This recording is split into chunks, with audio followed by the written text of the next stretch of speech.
चलिए दोस्तों, जो भी आपको नदियों भारत की नदियों से संबंधित जो भी आपको वीडियो दिए जा रहे थे, इसी क्रम में जो आज आपको वीडियो दिया जा रहा है वो चंबल नदी है। और जो चंबल नदी है वो यमुना की सहायक नदी है। तो ये जो आ रही है ये यमुना नदी है। ये यमुना की मुख्य सहायक नदी है। और यमुना की मुख्य सहायक नदी होने के साथ साथ इस नदी की जो लोकेशन है, इस क्षेत्र में अरावली पर्वत है। ये अरावली पर्वतीय क्षेत्र है।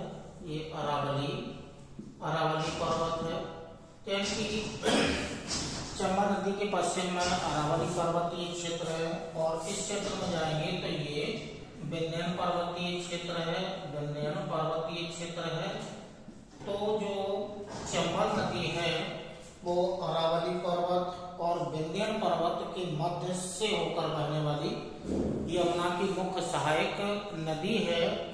तो जो ये नदी है इसका जो उद्गम होता है विंध्यन पर्वतीय क्षेत्र का ही भाग है। जनापाव नाम की पहाड़ियां हैं। जनापाव नाम की जो पहाड़ियां हैं वो मध्य प्रदेश के महू नामक स्थान पर अवस्थित हैं। जो नदी का जो मुख्य उद्गम है वो भादाकला नाम का एक यानी कि जलप्रपात है, फॉल है, वाटरफॉल है, यानी कि जलप्रपात है। भादाकला जलप्रपात या वहां पर एक चोटी है जिसका नाम है सिगार नाम की चोटी है। तो मुख्य उद्गम स्थल जो विंध्यन पर्वतीय क्षेत्र का भाग जनापाव की पहाड़ियां जो महू नामक स्थान पर अवस्थित है, वहां पर या भादाकला नाम का जलप्रपात या सिगार नाम की चोटी है।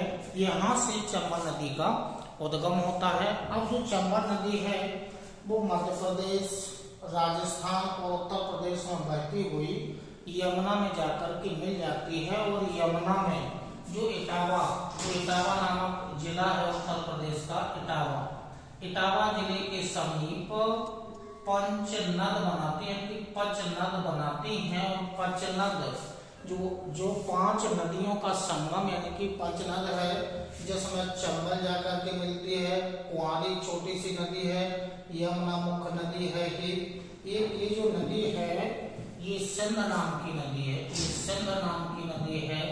और जो अगली नदी है वो है पहुज नाम की नदी है। ये पांच नदियों का संगम यहाँ पर बनता है। ये क्षेत्र है पंच नदियां, पांच नदियों का या पंचनद का संगम है। वो पांच नदियों के द्वारा बनाया गया संगम है। अब मुख्य रूप से देख लीजिएगा, जो चंबल नदी है, चंबल की मुख्य सहायक नदी है, बनास नाम की नदी है। बनास नदी का उद्गम अरावली पर्वतीय क्षेत्र से होता है और राजस्थान राज्य में बहती हुई। और जो राजस्थान का एक जिला है सवाई माधोपुर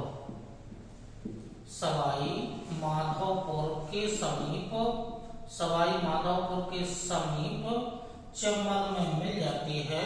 तो चंबल की मुख्य सहायक नदी बनास है, जिसका उद्गम अरावली पर्वतीय क्षेत्र से होता है, राजस्थान राज्य में बहती हुई सवाई माधोपुर जिले में चंबल नदी से मिल जाती है। अब जो बनास नदी है इसकी जो मुख्य सहायक नदियां हैं जो आपको डायग्राम में दिख रही होंगी, यहाँ से आइएगा तो एक बेड़च नाम की सहायक नदी है। बेड़च की सहायक गंभीरी नाम की नदी है। बेड़च नदी बनास में मिल जाती है और दक्षिण से जाकर के मैलान नाम की नदी है। अब जो उत्तर से आने वाली छोटी छोटी नदियां हैं जो बनास की सहायक हैं, तो ये दुलंग नाम की नदी है जो बेड़च के समीप ही बनास में मिल जाती है। ऊपर जाएंगे तो कोठारी, अगली नदी खारी, धुंध और मोरैल। ये जो चार पांच नदियां हैं, पांच नदियां हैं उत्तर से आकर के बनास में मिलने वाली मुख्य नदियां हैं। तो ये जितनी भी नदियां हैं राजस्थान राज्य से होकर के ही बहती हैं और बनास नदी की सहायक और बनास नदी आगे चंबल में मिल जाती है। तो ये मुख्य नदी बनास की सहायक है, बनास मुख्य नदी चंबल की सहायक है। अब आइएगा तो जो मुख्य नदी चंबल है जिसका उद्गम स्थल जनापाव पहाड़ियों से हो रहा था, अब यह नदी जनापाव पहाड़ियों से निकल करके उत्तर की ओर बहती है। तो प्रारंभ में मध्य प्रदेश राज्य में बहती है, मध्य प्रदेश राज्य में जो मुख्य नदियां आकर के मिलती हैं वो पहले पश्चिम से आकर के मिलने वाली नदियों का एक क्रम देख लीजिएगा। एक नदी है नेवज, ये नेवज नाम की नदी है। आहू, चमला, सीप, ये पश्चिम से आकर के चंबल में मिलने वाली चंबल की मुख्य सहायक नदियां हैं। एक नदी है जो इस क्षेत्र में आकर के मिलती है, मेज नाम की नदी है, इंपॉर्टेंट है मेज नाम की नदी। अब इस क्षेत्र से आकर के मिलने वाली जो नदियां हैं वो मुख्य नदी है क्षिप्रा नदी है।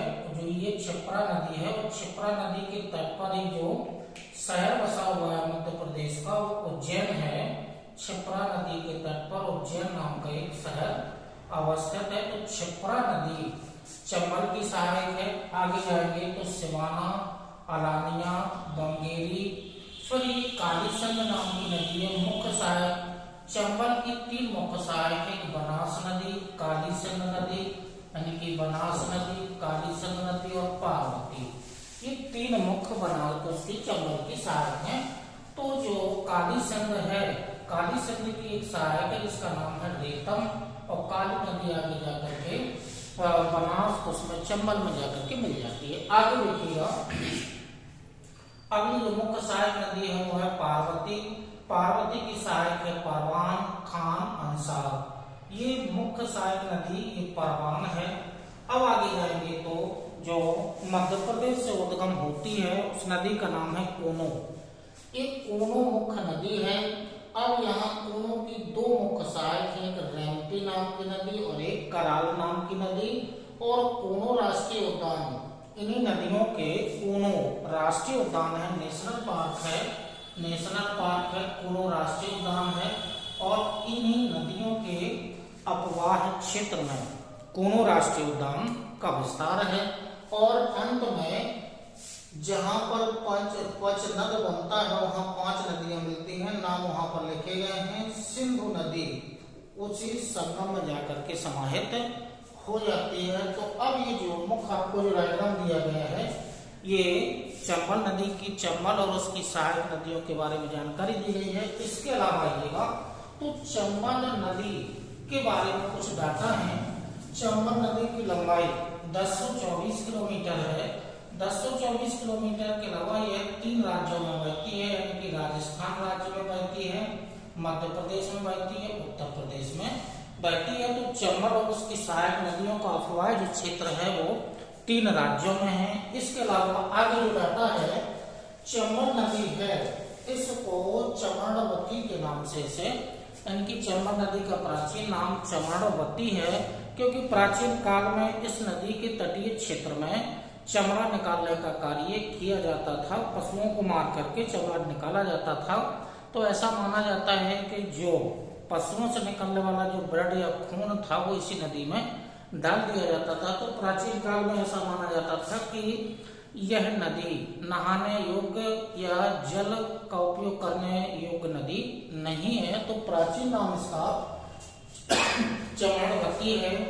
अब यह नदी मुख्य डाटा यहाँ से जानना है कि यह जो नदी है सीमा बनाती है। तो प्रारंभ में सीमा राजस्थान और मध्य प्रदेश के बीच में बनाती है। राजस्थान और मध्य प्रदेश, ये जो राजस्थान है और मध्य प्रदेश के बीच में सीमा बनाती है। फिर आगे जाकर के मध्य प्रदेश और उत्तर प्रदेश के बीच में सीमा बनाती है।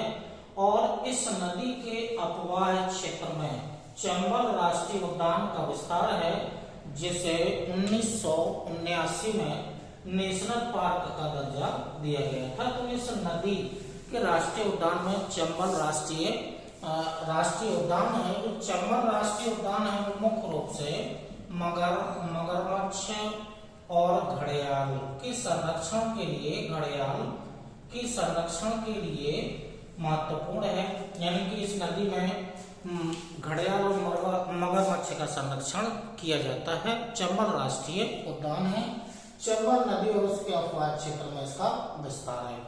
अब आइएगा तो चंबल और उसकी मुख्य चंबल नदी पर जो बांध बनाए गए हैं उनका डाटा भी दे रहे हैं। इसके अलावा अन्य जो बांध बनाए गए हैं चंबल और उसकी चंबल की सहायक नदियों पर, पहला बांध है उदय सागर, दूसरा त्रिवेणी, मेजा, बीसलपुर और मोरैना।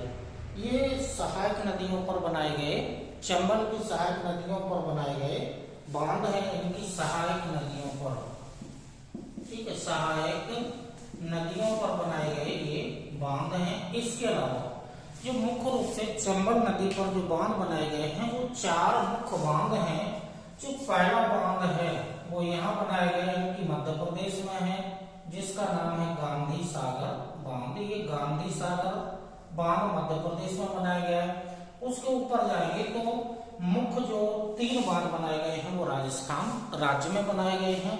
तो गांधी सागर बांध यानी कि मध्य प्रदेश में है। इसके अलावा जो 3 बांध हैं, जो पहला बांध है राजस्थान में बनाया गया है वो राणा प्रताप सागर बांध है, राणा प्रताप सागर बांध बनाया गया है। इसके और थोड़े से ऊपर जाएंगे तो कोटा जिले में ही बनाया गया है जवाहर सागर बांध, जवाहर सागर बांध बनाया गया कोटा जिले में ही, कोटा बैराज, ये कोटा बैराज। तो जो ये 3 बांध बनाए गए हैं, कोटा बैराज बांध, जवाहर सागर बांध, राणा प्रताप सागर बांध, ये तीनों बांध मुख्य चंबल नदी पर बनाए गए हैं और राजस्थान जिले में बनाए गए, राजस्थान राज्य में बनाए गए हैं। इसके अलावा जो पहला बांध बना था वो गांधी सागर बांध है।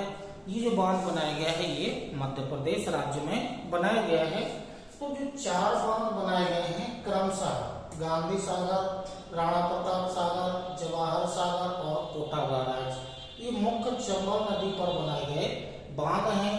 जबकि जो सहायक नदियों पर बनाए गए बांध उदय सागर, त्रिवेणी, मेजा, बीसलपुर और मोरेल नाम के बांध हैं। तो जो आज आपको जो डायग्राम दिया गया है ये चंबल नदी से संबंधित, चंबल और उसकी सहायक नदियों से संबंधित जो आज वीडियो आपको दिया गया है, इसी क्रम में आगे अन्य वीडियो भी आपको इसी क्रम में दिए जाते रहेंगे। तब तक के लिए नमस्कार, धन्यवाद, जय हिंद।